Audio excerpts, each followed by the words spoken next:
recording, so when you're ready, go right So we're ahead. going to go back to that whole issue of children and safety and risk, and have you talk about your thoughts about that.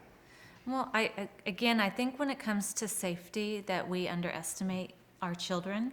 I think oftentimes that they know inside themselves of what they're capable of and what they're not. Of course, there needs to be adults there to help them to be able to. You're always going to have those kids that are risk takers.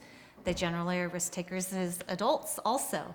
And so I think that we need to allow there to be appropriate risk, and that we need to also allow children to trust themselves to take risk.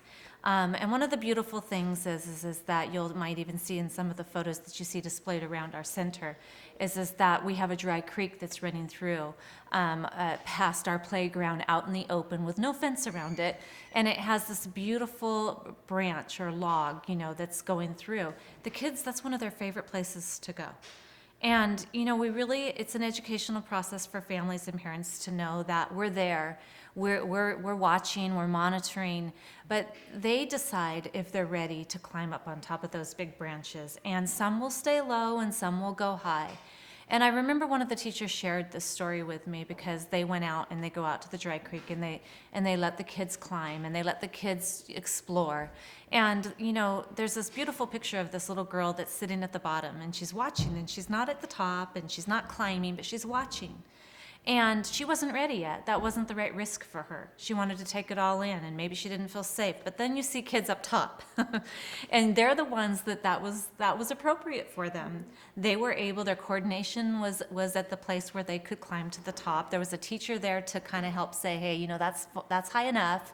And then there's a little girl at the bottom that's not ready yet, and she's watching this.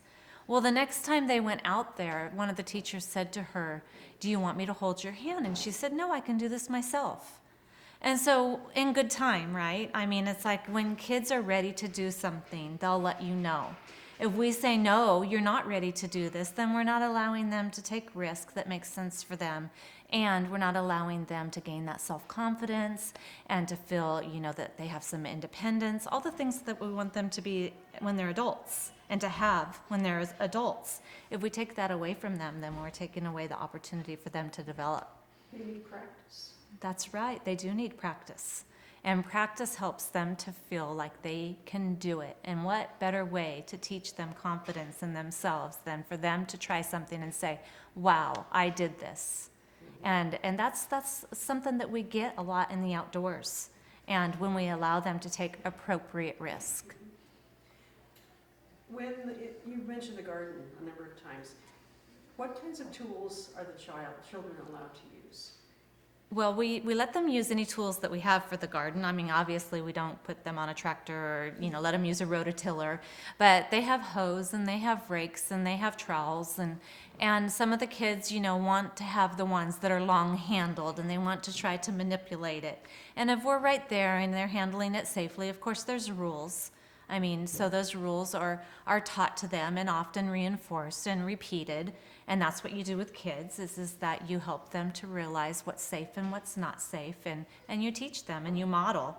You don't just hand them the tool and say, okay, just go for it. We're modeling, we're gardening with them. We're showing them how to use the tools. Sometimes they have to try and they're not successful. So if they need help, we help them. If they want to watch somebody else do it first, then we let them watch first. And so that's something that they do on an everyday basis, and it's something that we're constantly reminding them about, and that's okay. Mm-hmm.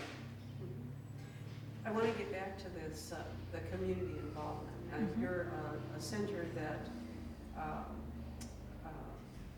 has a tribal influence or tribal participation. Can you talk a little bit about the community, the diversity of your community, and the interaction or involvement of the tribe? Is it the Calusa Indian tribe? It's the Calusa Indian community. And the Calusa Indian community they brought this center here. This was their vision. And a part of that vision was including that center here on the reservation. It's open to all of the community, including the tribal community, to the employees, and as well as to the larger community of Calusa County or beyond. And our program is made up of about 50% of the tribal community's children. And this something that we're really proud of. I mean, our doors are open to everybody. And when people walk in the door, our priority is to make them feel welcome no matter who they are, and to honor them no matter who they are.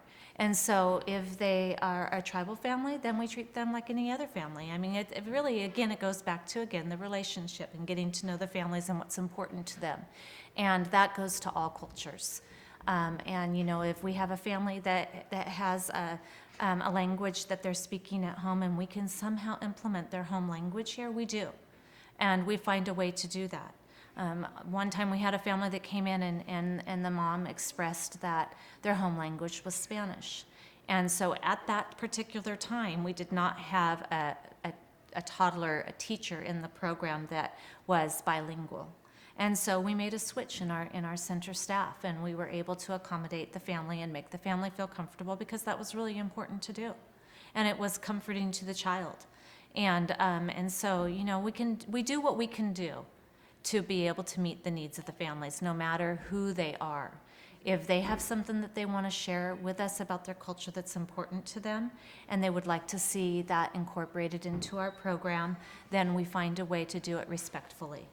And so again, even though we're on the reservation and we do serve the tribal community, we honor the culture and the community as a whole. Other things that we might want to catch with Kim? Anything coming to mind?